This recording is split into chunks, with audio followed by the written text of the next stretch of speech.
tomorrow. I want to hear that talk you're going to be doing. You sent up the card, and I want to hear about comparison the people who were behind the various, I guess, monotheistic religions we'll talk about. And it's a really important subject. Not behind, in front. In front. Yeah, that's maybe a little different in terms of everything. And welcome very much to Conversation. A pleasure to welcome to the program a friend of Conversations from way back. We were just reminiscing, goes back 10 years or so. Yeah, but that being Reverend Joseph Ben-David. He's the pastor or the senior minister of the Church of Humanism Foundation, and he's a humanist of the highest order, was an associate of Martin Buber's and Judah Magnus in Israel way back when and so forth. He's got a great story to tell. He's a very wise man in the best sense of that word. And Joseph Ben-David, welcome once again to Conversation. Great pleasure to welcome you to the studio. Pleasure is mine. It's always the case. We're going to talk some. I know you're going to be talking tomorrow night. I'm going to get there to your talk. You're going to be talking about some of the birth of the various religions and so forth. But I wonder, why don't you just go quickly, Joseph, if you could, through your background. You spent time in Israel. You were involved with some great people, Martin Buber and others. But just go through it quickly, and then let's get down to deal with this talk that you're going to get, or the substance of what you're preparing yourself to give a talk tomorrow night here in Manhattan. Okay. Please. Well, I was born in Czechoslovakia in the year 1920. Boy. So next month I will be 87 years old. Congratulations, and sir. I don't feel it. You don't? Except a little bit in my legs. It's but, all that good, clean living. Fortunately not in my head. Right. So I was really influenced from two sides. First, by the awareness of the terrible persecution of the Czechs under the Austro-Hungarian monarchy. Oh, okay. There were 300 years of horrible persecution. Really? That's something I haven't... And there was a liberation. So, my father was a Czech patriot, and he actually initiated the revolutionary, how should I say, demonstration at the day of the liberation in 1918. I see, okay. And that was one influence. And the other influence was Jewish anti-Semitism. And I wanted to find out the causes of it. Okay. So I spent 6 months in the Carpato-Ukraine, living 3 months with Jews and then 3 months with anti-Semitic Ruthenians. And I found out why they hate each other. Okay, tell me, why did they hate each other? Well, particularly the anti-Semitic, I would like to understand it. I've never been able to understand it. There were many reasons for it. You see, the Jews were good people, totally isolated, and had a kind of a attitude that the others are inferior. You know, like they were the chosen people, you know. Well, they had that notion the from Goyim, you know, the Goyim, that was, and so there was no dialogue, you see, between them. Let me ask you something in that, just at that level, because that's an important issue. The idea of rule Britannia, Britannia rules the waves, Britain will, nationalism, the idea that we are the best, Britain is the best, we are number one. You look at sports teams and they say the Yankees are number one or something. Everybody thinks they're number one. Even everybody the Americans think they are better number than one, people. they think that. So, I mean, it's not just the Jews who think that not. they are the chosen people. A lot of people will say, we're the chosen people, we're number one. And why? What's the difference between the Jewish expression of the thing, we're number one, and then country X says, we're number one, and baseball team 3, you know what I'm saying. That's why anti-Semitism is not a special kind of a hate. It's human hate. Yeah, okay. And many nations hate each other in the same way, see? But they hate people who think and assert themselves, like the Nazis came and they said they were Aryans. So they are the super race.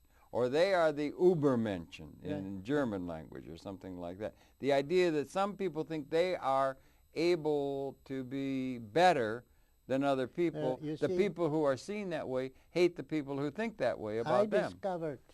Is that what you're saying? Well, I will give you a practical example. I worked on a mountain called Hovella with the Ruthenians. That was when I was already with the Ruthenians. Ruthenians? The Carpato Ruthenians. Okay. They are like White Russians. Okay, you see? okay. And I was a lumberjack at that time. A lumberjack. And we were, pushing these trees, with a long stick that had a steel pointed thing. And one of them comes to me and he says, I hate those Jews so much. If I could, I would take this and run it through 10 bellies of 10 Jews. Did he give any idea why? Go ahead, sorry. So I said to him, so why don't you do that to me? I am a Jew, because at that time I was still a Jew. Now I'm a humanist. And you know what he said? What did he say?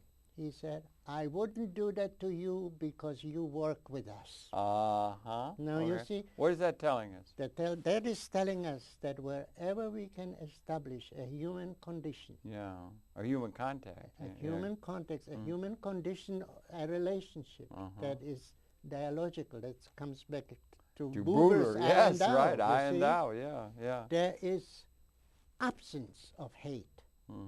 There is even absence of the misunderstanding, because suddenly you are subjected to some kind of a process where the relationship has a spiritual and intellectual content.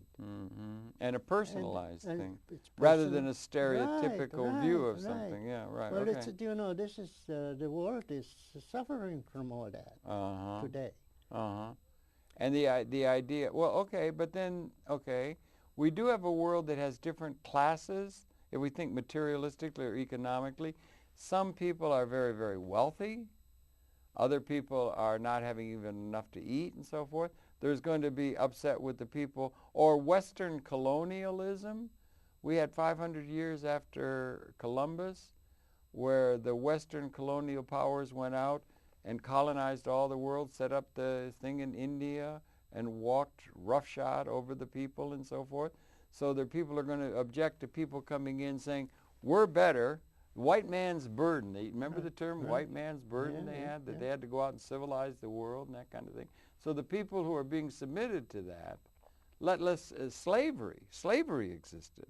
So people that have been put in a position of people asserting, the people that assert that they were Ubermenschen, they are better people or something. They dehumanize the people that are less in order to keep control and so forth. So there's reason for people to hate if somebody's been oppressing you, no? You see, this is the one thing that I discovered really traveling, in 3 different continents. People are the same all over the world. Okay, that's good. It depends on the conditions, and it depends on the temporary type of culture, how they are influenced, how they are brainwashed, or if we want to say, how they are conditioned, so that they develop then a conditioned reflex and act in a certain way that is beyond their control, you see? And this is temporary. Because take, for example, a German guard in a concentration camp who was torturing people and killing people and doing everything. The same guy, if he would be in the United States and would be a gas station attendant, he would put gasoline in your car. The same guy who was killing and torturing. And you will say thank you and give him a tip. And he will not think of distinguishing between you and another person, because all he is concerned with is keeping his job, getting his salary, and just taking care of the family. Yeah, well, you see, so. But I'm okay. Yeah. But what happened to that person who became imbued with the spirit that was animating from Adolf Hitler, saying, "We are a master race.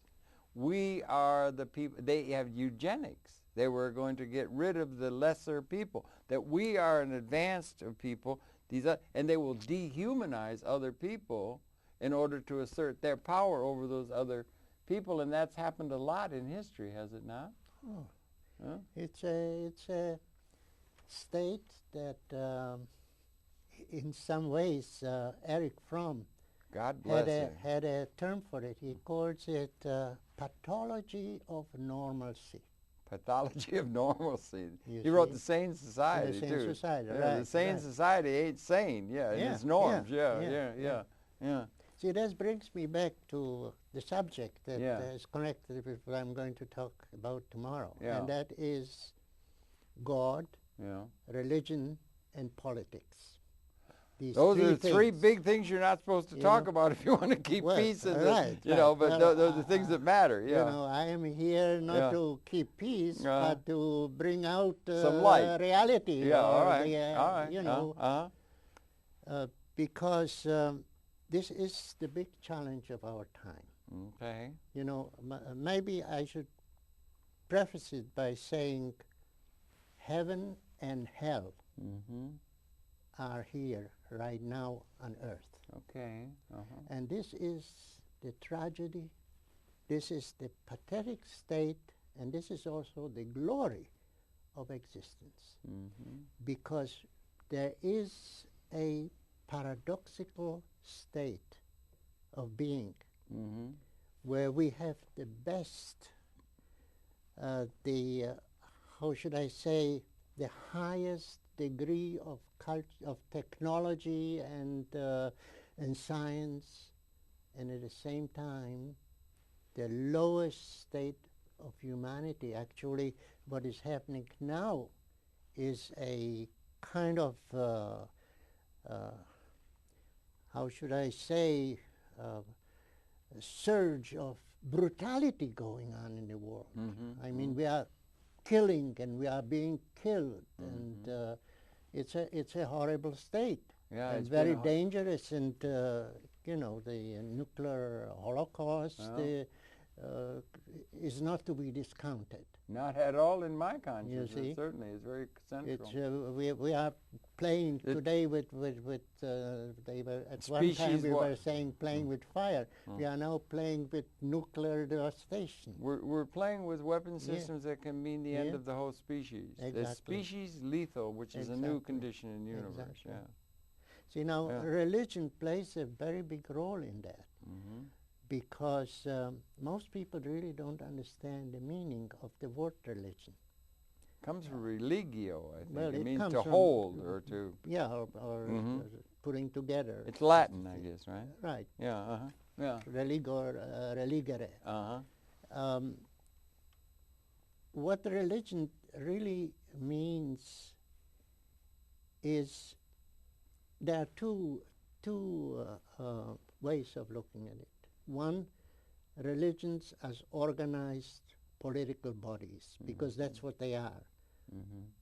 They have an ideology in the form of a spiritual content. They have a moralistic, not necessarily moral, but a moralistic code, and they have the power to control the lives of people globally. So this is the political power of organized religion. Then you have another kind of concept, namely that religion is the highest conviction or belief of a person of that which determines destiny. Now, depending what the person understands under it, you see, that is that person's religion. So there may be a very bad religion. Hitler had a religion in that sense. It was a religious thing, also, not Marxism itself, but Soviet dictatorship had also the same kind of how should I say, equality. You see, Fundamentalists. there's and you get an identity. There's an ideology. There is a Führer. There is a following. There is a apparatus that persecutes people, dissidents, and so on and so forth. And gives people a sense of identity beyond that which they're mired in, that is insufficient to make them feel like full human beings like they should, and so forth. Yeah, it's a way out of that. Yeah. So now we have this. Marx called religion the opium of the people. Yeah, but you know, Marx was really, in many ways, a humanist. Okay, you think?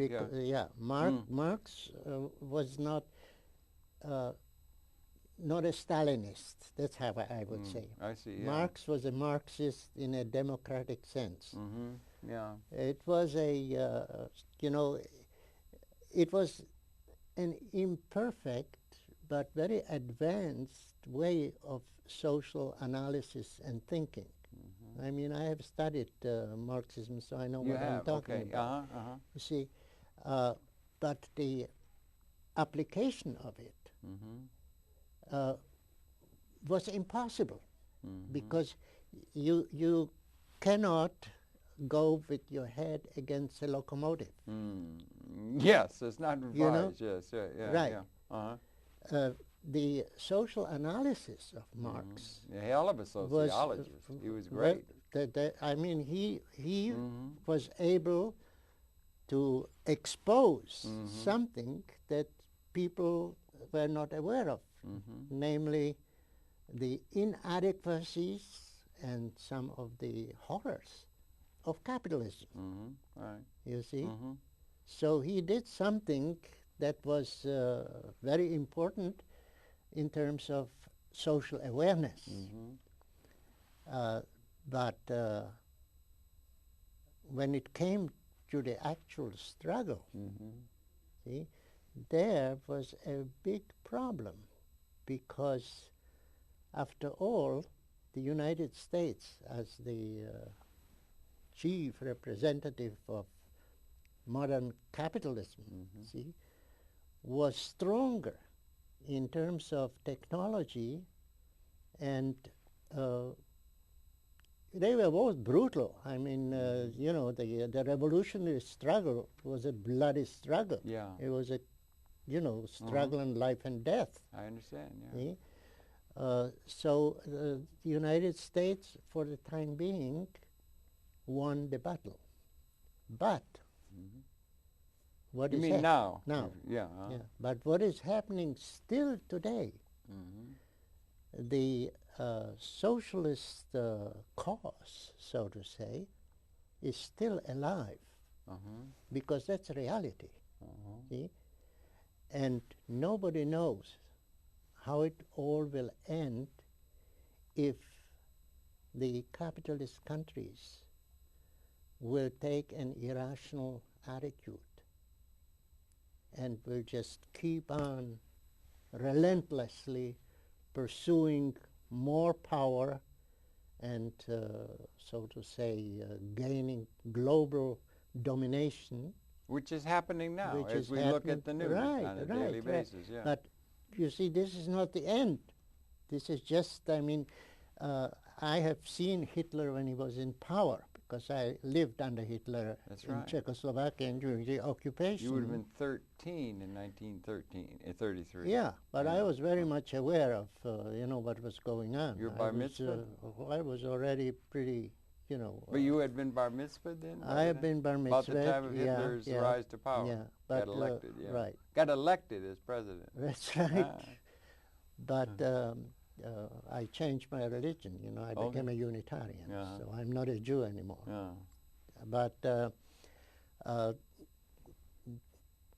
you know, this was a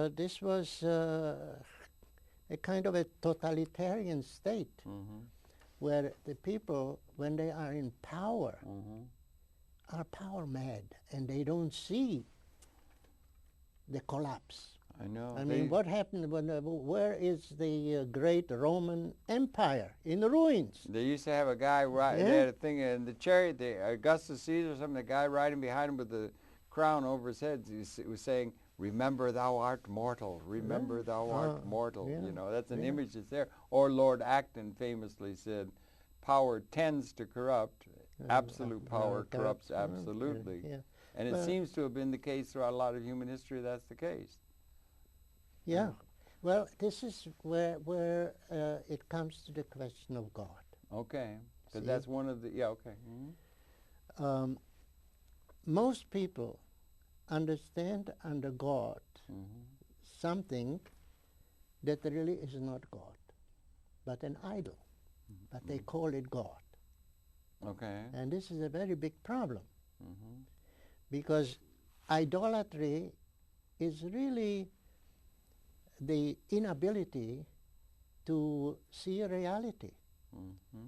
An idol is something that is different than it appears, or is nothing that appears as something. Okay. So when people worship that in any way, whether it's a statue, a golden calf, the golden calf, or anything, in a more subtle way, if you imagine the difference between a flower and a picture of a flower. Okay. You see? If you relate to the flower, you relate to the real thing. If you relate to the picture, you relate to an image. Or various interpretations of the image that can now, be when created you start, by people that follow. But when you say, the reality, I have the flower, and you have only the picture, you have nothing. You have just a piece of, you know. And the picture's an idol. Right, the picture is an idol. So what's the reality? What's the reality of the flower in terms of the metaphor of religion, or the message of our spiritual people who have come, Jesus, Buddha, God, so forth? God, right. What is God, right? Well, okay. It's a God big subject, is, I guess. first of all, nothing else but a word. Okay. A word, you see? Now, when we are dealing with the word, we are not dealing with reality. There is a word is only a conceptual construct. Right, that's right. See? That's right. Right. So, God is a word. Now, the question is, what do you understand under that word? Right. You see? Now, most people understand under that word something that emanates from holy books.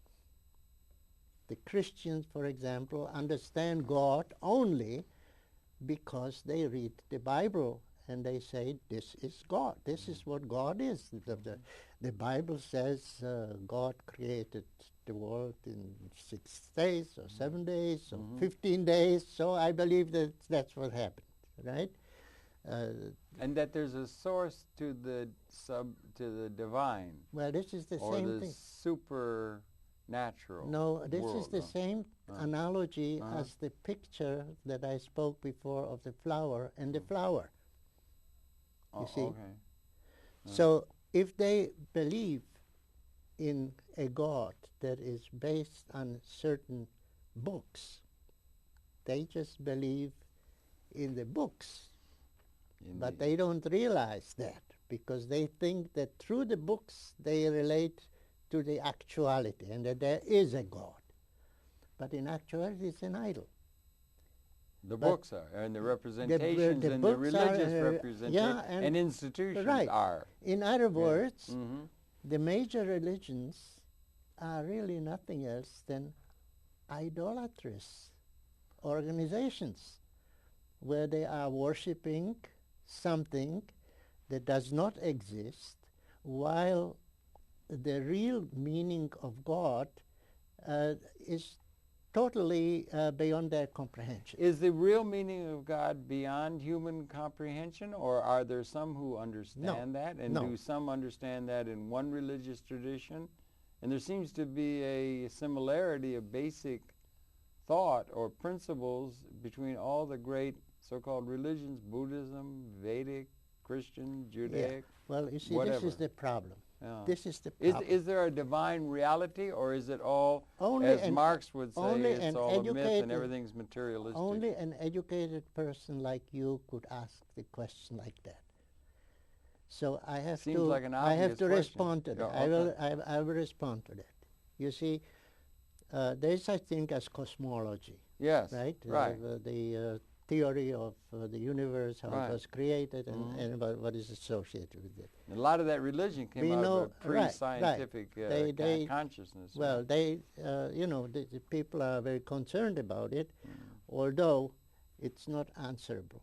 As a matter of fact, Immanuel Kant, the philosopher, helped Martin Buber to not commit suicide. No, I didn't know that. Martin Buber, when he was young, he was a very serious thinker already, and he was very much concerned about this term "in the last days." See, and he couldn't figure it out, and he was desperate, and he was so desperate because he could not. The meaning of life had something to do with those last days in which there will be peace and justice and freedom in the world. Are you talking now as we get it in the Gospels, John and Revelation? Or no, you're not. Wait, I'm doing Sorry. I will lose my tense. Sorry, I'm sorry.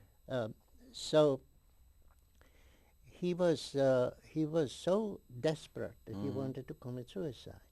And then he came about, then he discovered something that Immanuel Kant wrote, where he says, there are things that we don't understand, cannot understand, and I'm paraphrasing, and don't worry about it. So Buber decided not to commit suicide. Oh, good. I'm glad that he got that to him in time. Right. Now back to cosmology. The world's much richer for him having been here. So that's the same thing about cosmology. Okay. You know, now scientists are trying to get to the ground of the ground. See? And there's another interesting statement by Max Brod, who was the discoverer of Franz Kafka. And he wrote an article, he wrote a kind of short story where a student, a very, very intelligent student, has a dialogue with his professor, and he says to the professor, it's only in German, he says, you know, I am so compelled to get to the ground of the ground. And in German, the word ground is Grund, you see, and the professor says to him, if you want to go to the ground of the grounds, you will go to Grunde, which means you will be destroyed. Oh, I see. That's another use. That's similar to what Kant's, what Buber's suicide motivation was. Now, there is something to it, because creation, is a fascinating topic. Sure is, yeah. And how things are created. Today what's it all about? Today we know that they are created through evolutionary processes. Right. I mean, that was Darwin's contribution, right? So, what is God in that context of creation, you see? Now, here we have to stop thinking as educated people, but have approached it with a blank mind. And I show you why. Because if we don't do that, we already introduce our own, so to say, preconceived ideas based on our education. Yeah, I understand. But if we have a blank mind, we are open-minded. That does not mean that we don't have a mind, but we have a more receptive mind. Now, if we think in those terms, in nature, because supernaturalism, as it is theologically usually accepted, is like the other world, and it's something beyond this earth and so on. if we think in terms of naturalism, there are two processes in nature. There's one that is parasitic, that is predatory, and another one that is creative and, so to say, spiritually ethical. Well, now, okay. We have to choose if we can. Not everybody can. But if we have to choose to take a predatory, because this is what we were talking before, the predatory and parasitic way or the creative way, because there is a creative process in nature too, where animals are, cooperating, protecting each other and so on, where they are not attacking for the sake of attacking. They have to attack because they have to eat, but not from an evil motive to dominate. Evil. You see, there's a difference. Right. So the creative process, that is what I would call God. Because in the creative process, everything that contributes to the salvation of humanity, which is nothing else than the creation of a world based on these values, ethical values, like justice and so on, depends on. See? So that a person who is devoted, whose life is devoted to an activity that is associated with this creative process rather than with this parasitic, predatory process, is serving God, if you want to use that word. And if you don't want to use the word, you don't have to. Well, okay, I'm wondering, because in my mind, I'm sorry, my mind goes along lines of, when you say creative and predatory, it goes along the lines vegetative fauna, or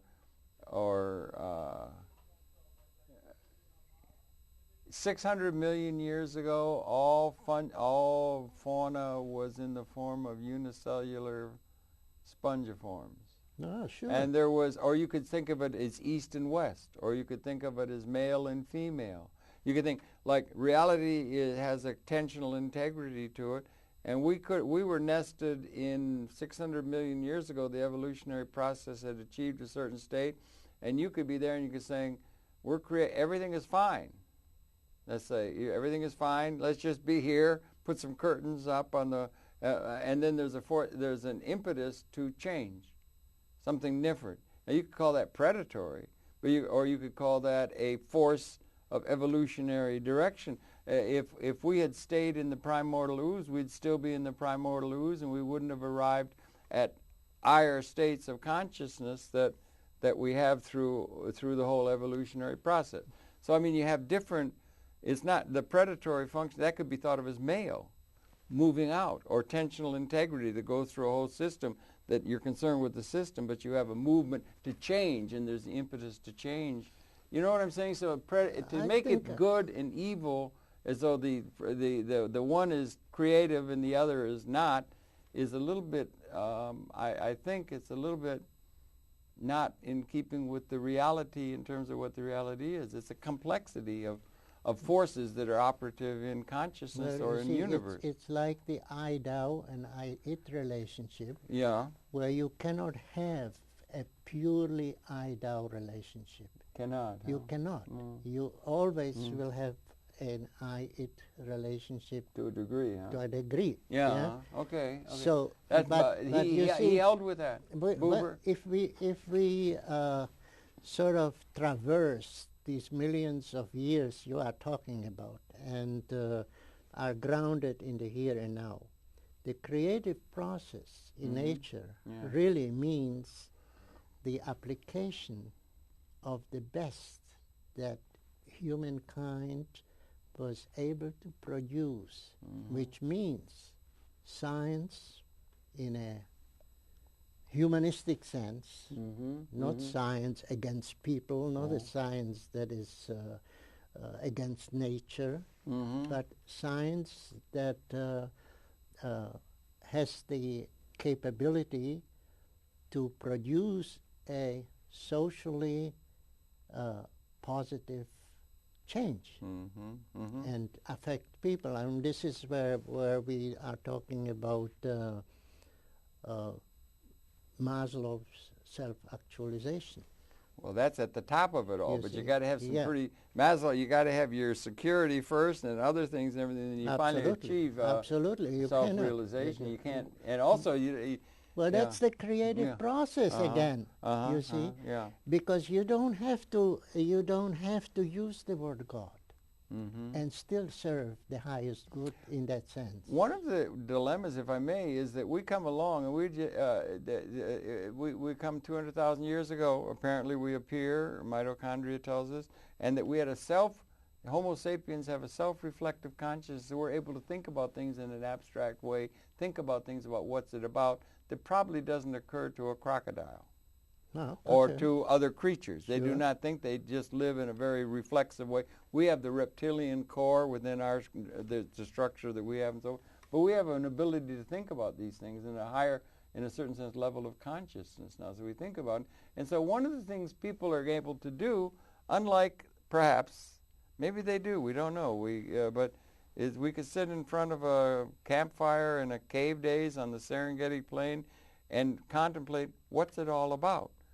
Where the creatures don't think that way, by and large. They just want to get, they just react. Right.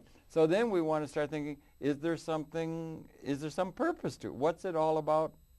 Kinds of questions that come up from that, in that and so they want some answers to what is this all about, whereas that was not part of the mission of the evolutionary process until we got to this stage in terms of the. Do you understand what I'm saying? So they want something to understand the world and what's it all about. So they come up and they create myths, or they create stories that give some sort of meaning, and they also are able to reflect upon the fact that they are going to die, which I'm not at all sure the creatures have that sense of things, or the ability to have that sense of things, and that ultimate question of the fact that we're born and then we die. These large issues have become part of it. So they come up with ideas that give some sort of meaning to it, because they need some sort of meaning to fill that existential void that's unique to humans but not to others, or something. You know what I mean? So they come up with religions and things and divine notions of what the universe is about.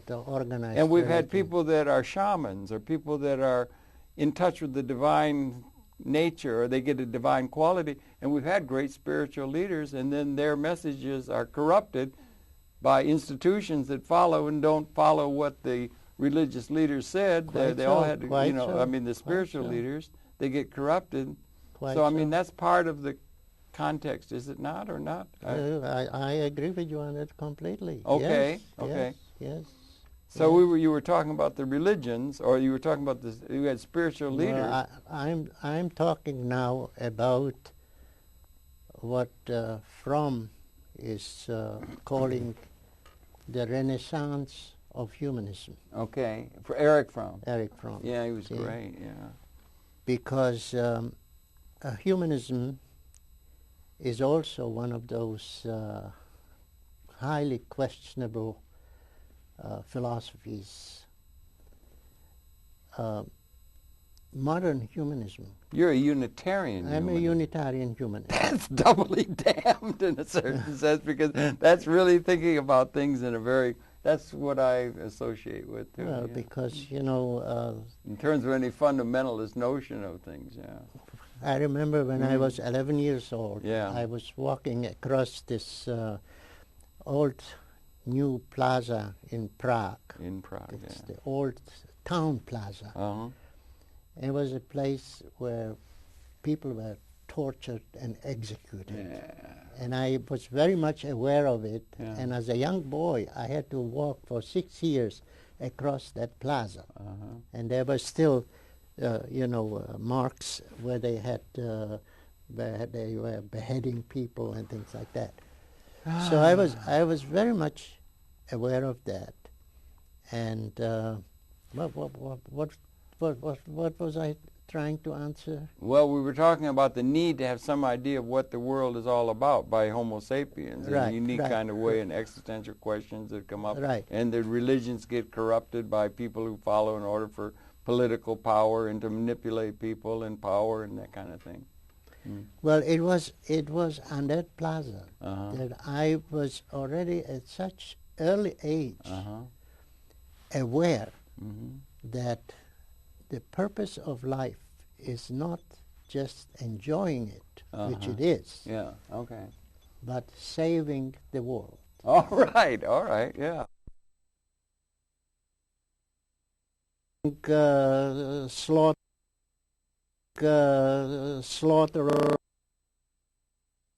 of animals in temples and things like that. Right. But there was a deeper idea behind it. Yeah, that's what I was thinking. I think there is. And the deeper idea... It's got a prophetic tradition that is rich. You know that Freud said that without the Old Testament, he would not have come to his ideas. No, really? I didn't know that. Yeah, really.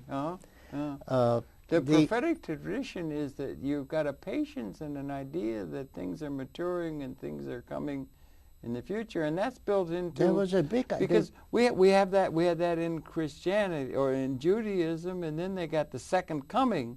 They think there's another coming of Jesus. And then in Islam, you got to... I'd like to talk about that. Islam. They have Mahdi. You've got the 12th Imam, or the Mahdi, is coming, and I think that's more Shia.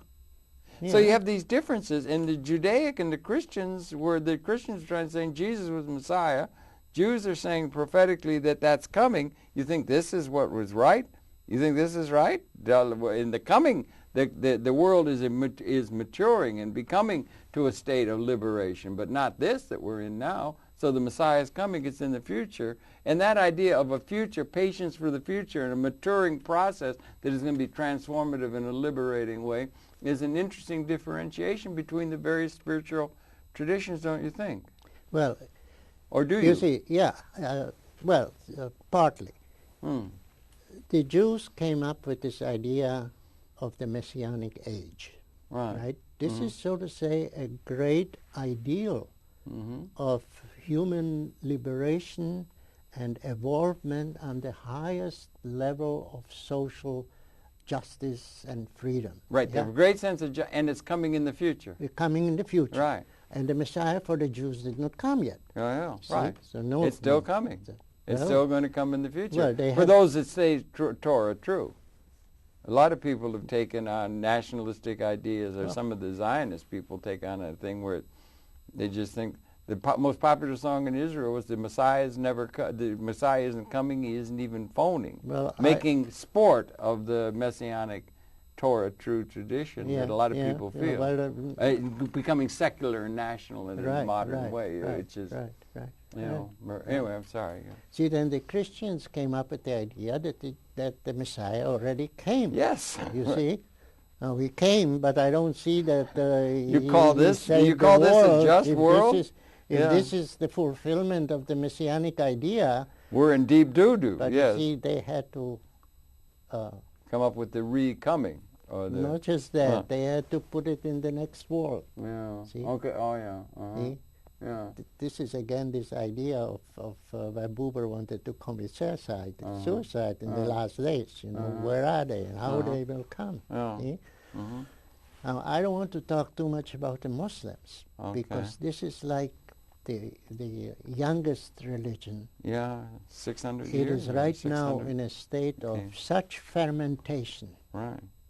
And the struggle, there's actually already a Christian-Islamic war going on existentially. You see, it's not admitted officially. Yeah. But what is happening now is that the Christian world is really attacking the Muslim world. They've been doing it for a long time, I think. Well, it's a crusade. It's basically a crusade, not against the Jews, but against the Muslims now. And this time around. And, I think that our president committed the biggest mistake of his life by attacking the Sea of Islam. He's not aware of what it is because it's not just the power. It's not atomic weapons. It's the spirit. Yeah. The spirit of the Muslims is just as strong as was the spirit of the Jews that against all reason created a state by force. You see, because there was a condition. Judaism is based on the covenant with the so-called God, that only through justice can this messianic ideal be fulfilled. Well, all well and good, if I may say so, but there's a lot of the people, the Torah, True and the Torah Karta people say that the context by which Torah says there's going to be an ingathering of the Jewish people at the end of time says that it will be totally with no force, no displacing of anybody. It will be in a world of elemental justice that exists in the prophetic tradition, and people say that the whole Zionist enterprise overthrew the whole prophetic tradition in order to sign on to a thing, and that it was a terrible mistake historically for them to take on that kind of a course. But you see, I think Martin Buber, Judah Magnus felt something along those lines. I think yourself felt a little bit upset with the nationalistic ambition of the Zionist cause. I was absolutely opposed to the creation of a state by force. I would have there was no other way to do it within this context. I would have loved to see that. You know, Norbert Fabian Čapek, my mentor in the Czech Unitaria when I was about 17, 18 years old. I had once this discussion with him about Zionism, and I told him, the Jews were persecuted for so many generations, and so why shouldn't they have a little state where they can Everybody live else in has freedom? one. Why can't they? Yeah. And he said, this is a very good idea.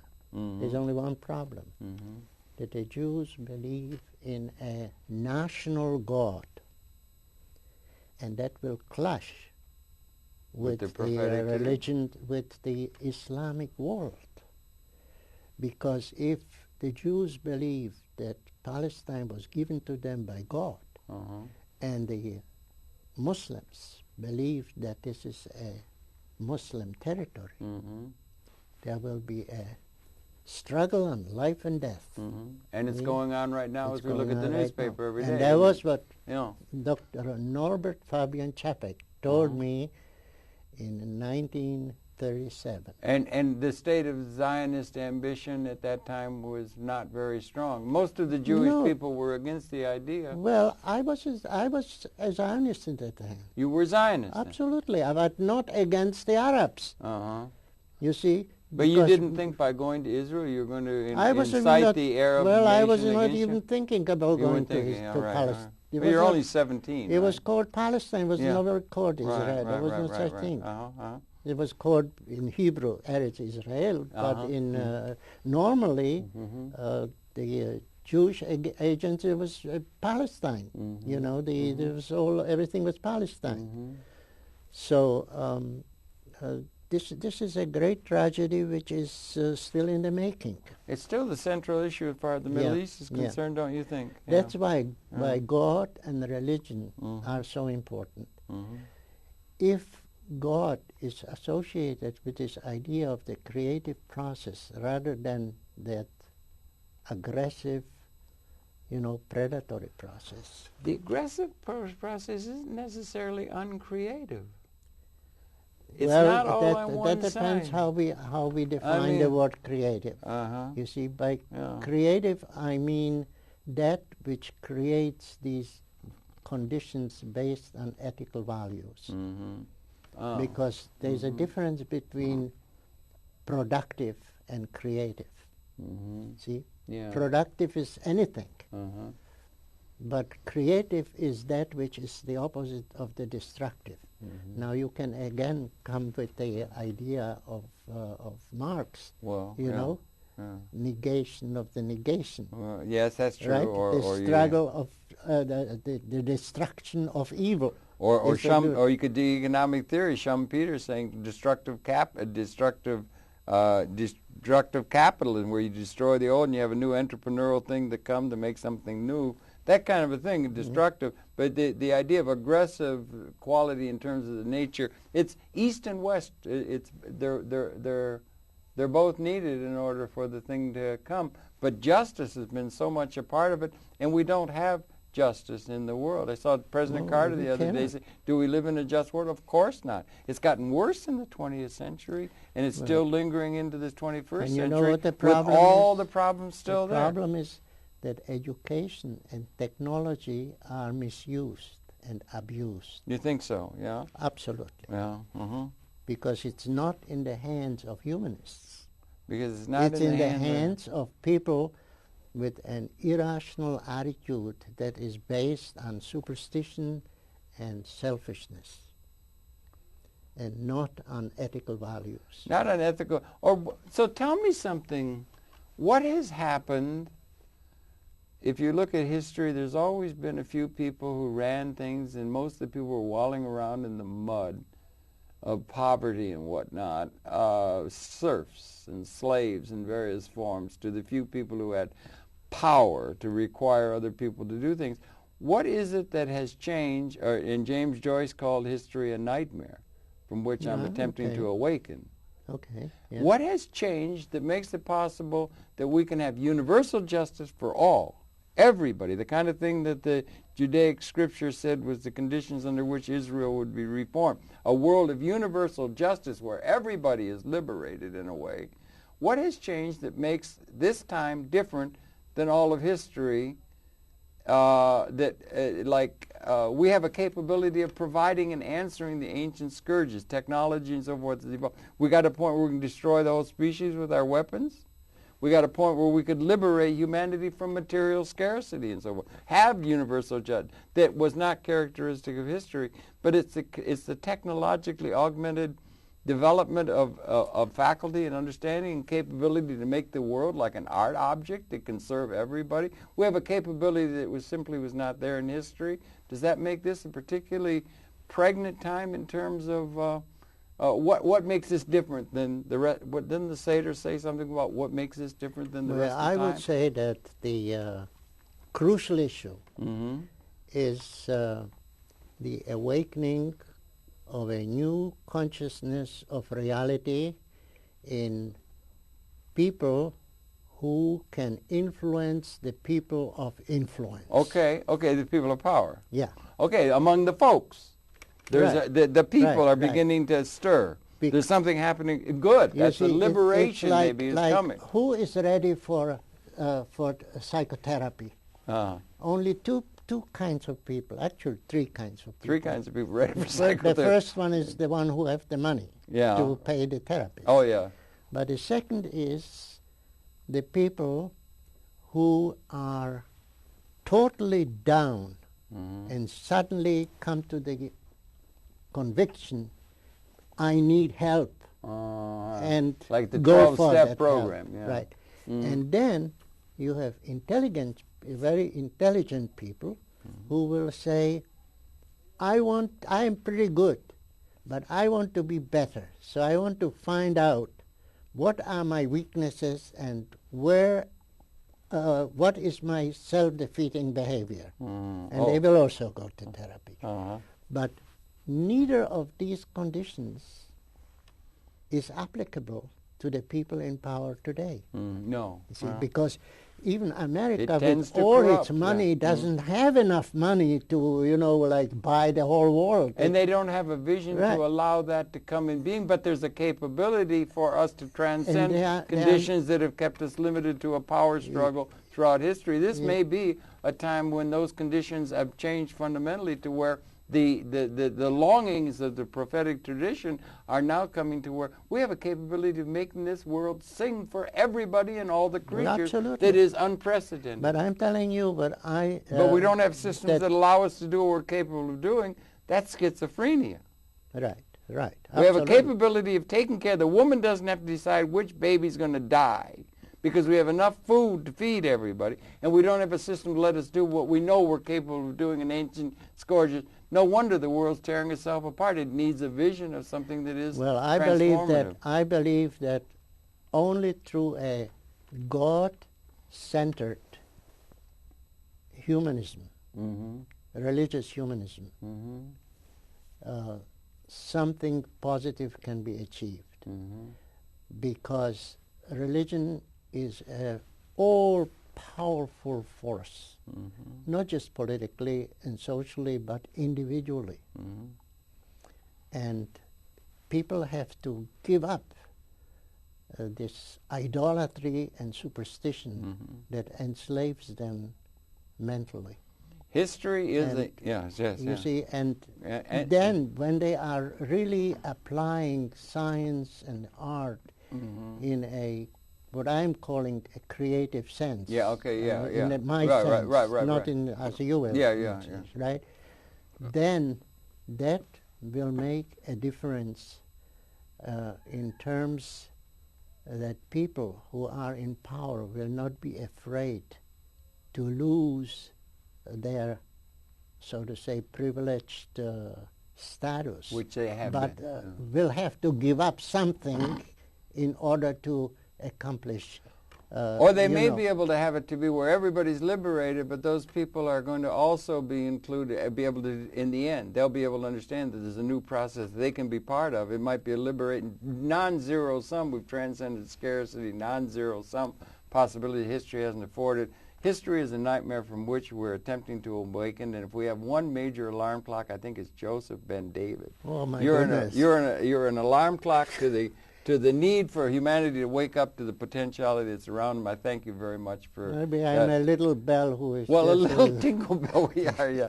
It's your pleasure to have the perceptions of Joseph Ben-David, humanist extraordinaire and everything, and talking about some issues that are really important. Thank you very much for viewing. We'll be coming back again tomorrow. Joseph Ben-David, thank you very much for coming and participating in this and for such a very well-led life that continues in high gear. I thank you very much for all that. It's always a pleasure to be on your program. It's always a pleasure talking with you, and we'll see you tomorrow. Please do tune in and everything. Okay. So, I mean, we got on some big subjects, but I think this is the time, you know, it's a really challenging time. I'm very nervous about the state of the world. They're making new generations of atomic bombs, and they're fighting over these issues. Time of decision. So what do you think? Are you optimistic for the human prospect, or? Look, I'm not a prophet of doom, and I'm not a prophet of some kind of a, idealistic optimism. I'm a realist, idealistic realist. I would say it's a toss. A toss-up. It's a toss. And a Hail Mary pass at the end of the game? Or you know what? The danger is metaphors enormous. we run The out danger is enormous. It's huge, and I don't trust the leadership.